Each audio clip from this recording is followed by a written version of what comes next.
امید ہے آپ سب خیریت سے ہوں گے۔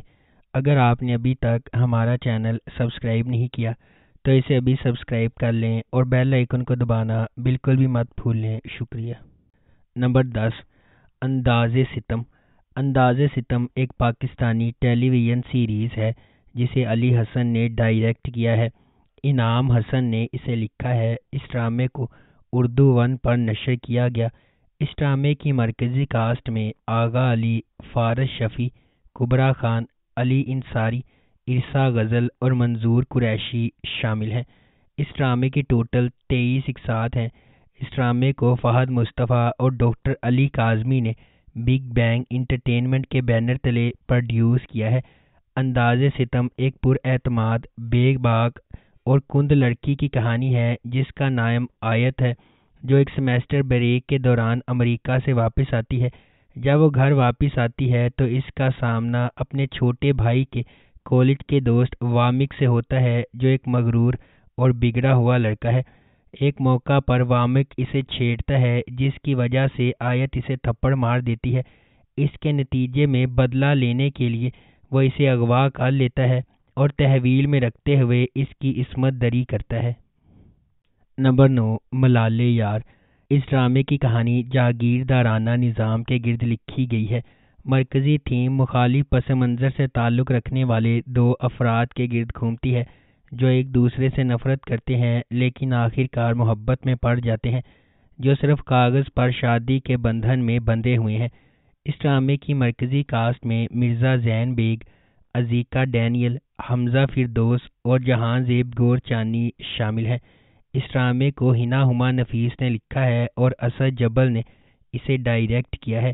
اس ڈرامے کی ٹوٹل 54 اقساط ہیں۔ اس ڈرامے کو ہم ٹی وی پر نشر کیا گیا۔ نمبر 8، بشر مومن۔ رودابہ ایک معصوم لڑکی ہے جس کی منگنی اپنے والد کے دوست اور پڑوسی بلند بختیار سے ہوئی ہے۔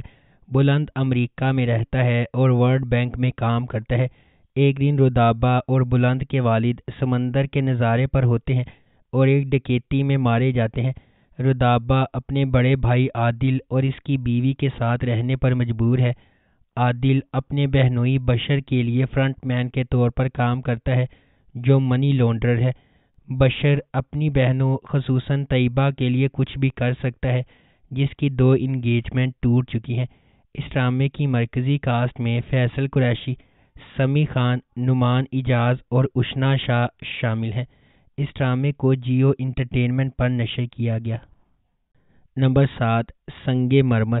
سنگ مرمر بچپن کی دوستوں شیری اور اورنگ کے گرد گھومتا ہے۔ شیری کو غلطی سے یقین ہے کہ اورنگ ان کی جوانی سے ہی ان کی زندگی کا پیار ہے، حالانکہ انہوں نے کئی سالوں سے ایک دوسرے کو نہیں دیکھا۔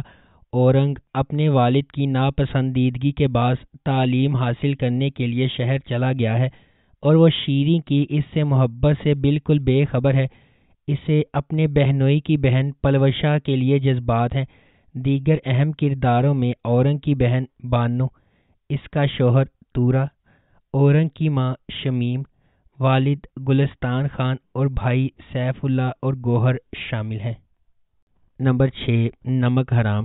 وفاداری اور بڑھتی ہوئی دشمنی کی ایک دل فریب کہانی جو بدلے کی آگ میں جلتی ہے۔ نمک حرام مرید کے سفر کے گرد گھومتی ہے چونکہ اس کی زندگی اپنے خاندان کے لیے انتقام سے تشکیل پاتی ہے، اس لیے اس کا مزاج بڑھتے ہوئے تناؤ اور نفرت کا باعث بنتا ہے۔ جیسا کہ ڈرامہ ایک خاندان کے ماضی اور حال میں جھانکتا ہے، مضحکہ خیز حقیقت ارد گرد کے ہر فرد کی زندگیوں کے لیے نفرت کا گہوارہ بن جاتی ہے۔ نمبر 5، تمہارے حسن کے نام۔ یہ کہانی 1993 میں لاہور کی ہے۔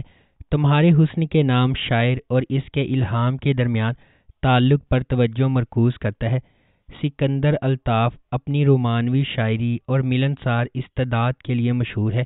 وہ سلمیٰ قریشی سے محبت کرتا ہے، ایک سنہری دل اور سیدھی سادی شخصیت والی خاتون۔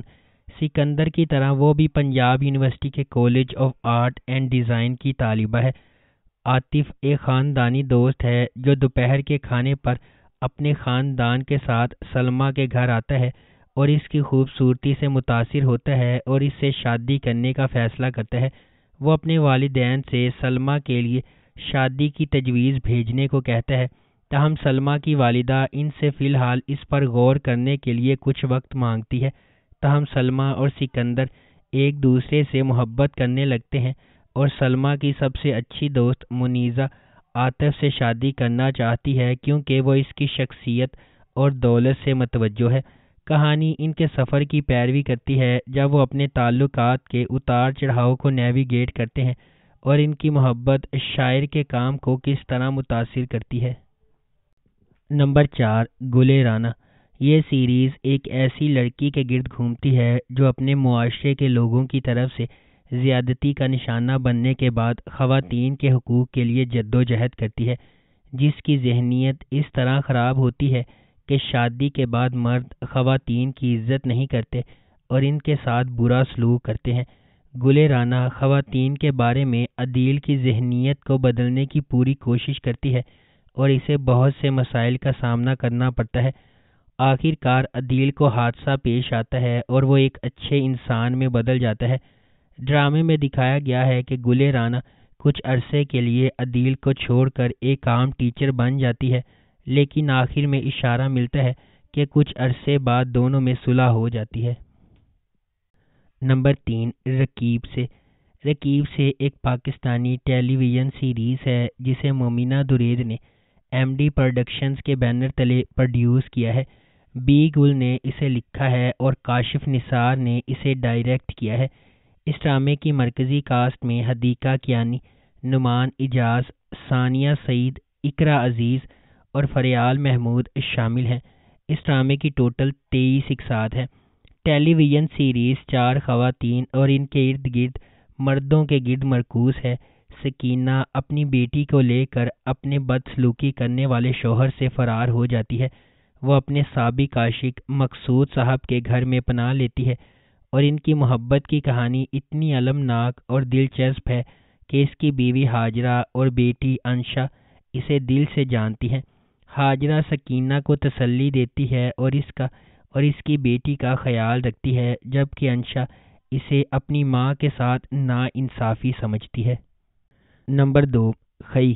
کہانی ایک انتقامی کہانی ہے جو خئی کی قدیم روایت کے پس منظر میں سامنے آتی ہے، جہاں دشمن کے خاندان کے مرد ارکان کو ان کے نسب کے تسلسل کو روکنے کے لیے ختم کر دیا جاتا ہے۔ اس پرانے انتقام کے مرکز میں درویش خان، دراب خان اور اس کا بیٹا چنار خان ہے۔ درویش خان اپنے والد کے دراب خان کے ہاتھوں قتل سے پریشان ہے۔ ایک پرامن زندگی کی تلاش میں درویش کا مقصد نسل در نسل دشمنی کو ختم کرنے کے لیے جنگ بندی کرنا ہے، تاہم شکوک پیدا ہوتے ہیں اور دراب خان اور اس کا بیٹا چنار خان امن کے لیے درویش کے ارادوں پر شک کرتے ہیں۔ درویش کی حقیقی کوششوں کے باوجود امن کا پیغام دینے والے ایک مہربان انسان درویش کے گھر پر ایک جشن کے دوران واقعات کا ایک المناک موڑ سامنے آتا ہے جس سے زمدہ اور اس کے خاندان کے لیے بے پناہ تکلیف ہوتی ہے۔ نمبر 1، اکھاڑا۔ اکھاڑا ڈرامے کی کہانی دل شیر اور ستارہ کے کرداروں کے گرد گھومتی ہے جو فیروز خان اور سونیا حسین نے ادا کیے ہیں۔ یہ دل شیر کی کہانی ہے جو ایک طاقتور پہلوان کا بیٹا ہے اور توقع کی جاتی ہے کہ وہ ایسا ہی ہوگا اور میراث جاری رکھے گا، تاہم دل شیر اپنے والد کے نقش قدم پر چلنے کا ارادہ نہیں رکھتا۔ اپنی ابتدائی ہچکچاہٹ کے باوجود وہ ستارہ کے لیے اپنی محبت کے لیے اکھاڑا ریسلنگ میں شامل ہو جاتا ہے۔ وہ ستارہ سے اپنی محبت ثابت کرنے کے لیے خون، پسینے اور آنسوؤں سے لڑتا ہے اور اسے حاصل کرنے میں خود کو کامیاب بناتا ہے۔ اگر آپ کو ہماری یہ ویڈیو پسند آئی ہے تو اسے لائک کریں، شیئر کریں اور ہمارے چینل کو سبسکرائب کرنا بالکل بھی مت بھولیں۔ شکریہ۔